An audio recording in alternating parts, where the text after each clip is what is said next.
Hey, what's good, YouTube? This is James Polk here, and I'm about to do another deck profile for you guys. And for today, it is the Legendary Fisherman Atlanteans. So let's get started. For the Atlanteans part, 1 Deep Sea Diva, standard. 2 Dragoons, standard. 1 Passaggio. 1 is definitely the best play card for me because Passaggio is your best beater, and what he does is that while Passaggio is in my hand or graveyard, I can tribute 3 level 3 or lower water monsters I control. It gets special summoned, and then he becomes Giant Trunade. And if 3 or more cards are returned this way, your opponent's monsters loses 300 attack for each, which is pretty good. 2 Nethabis. I'm planning to get a third one so I can get the deck finished, but right now it's just currently 2, and Nethabis works out super well. Triple Marksmans, standard, and triple Infantries, standard. That's all for the Atlantean groups. And then for the Fishermen's, triple Fisherman, a rather old card, but in case they have no clue about this guy, he states that while Umi is on the field, doesn't got to be whose side, he's unaffected by spells, and your opponent cannot select this card as an attack target. Then we have triple Legendary Fisherman 3s. He is your other key card, extremely crucial to this guy, because I have play tested this deck so many times, like 15, 20 games since throughout the time yesterday, and Legendary Fisherman 3 just lets me get the job done.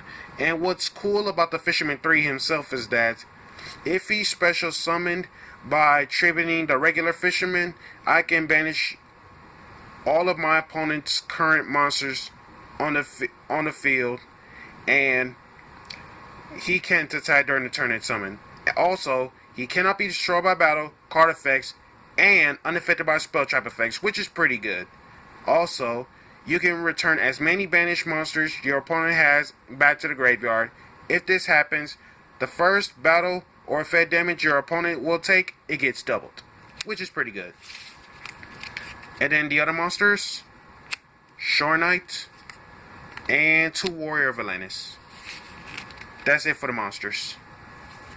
And spells, Book, Burial, Foolish. Burial from a different dimension actually helps me out though, because if one of my monsters ends up getting de-prisoned and all, I can just have that one monster returned back to it by Burial.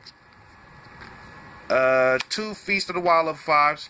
I wouldn't necessarily play 3 because 3's too cloggy, and like if you open this up without the Fisherman or like vice versa, you won't be able to get the play done. 2 more Agreeds, just in case you got a clog hand going on. Salvage, to return any 2 water monsters that are 1500 attack or less. Triple Call of the Atlanteans. It is a must-have in a deck. Like, who needs Soul Charge when you can have Call of the Atlanteans come out? 2 Aquarium Stage.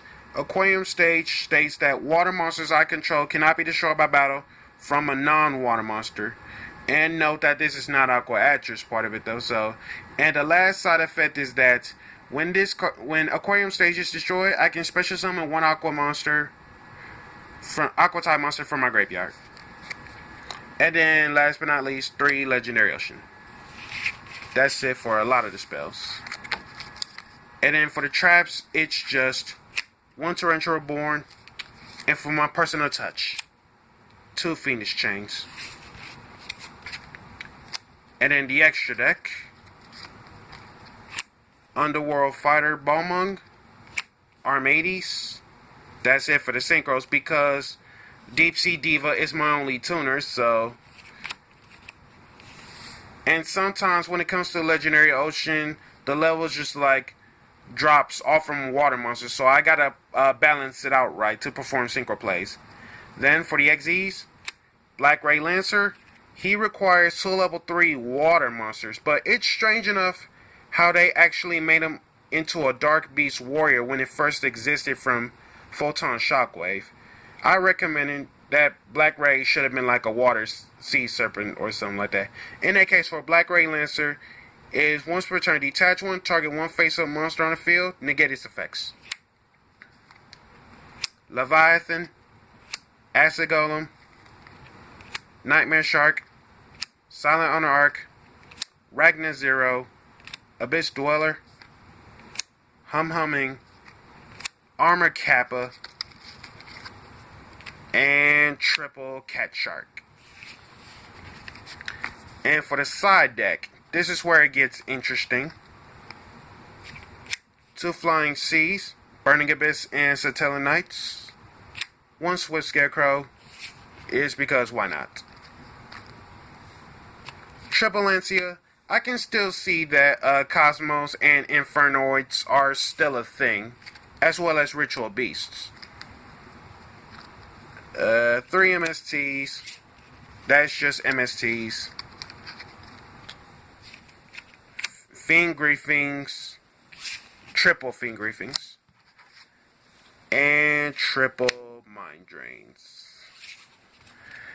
And with that being said, this is James Polk. Be sure to like, comment, and subscribe, and share onto the video. And once again, thank you all for tuning in to my Legendary Fisherman Atlantean deck profile. And this is James Polk signing out.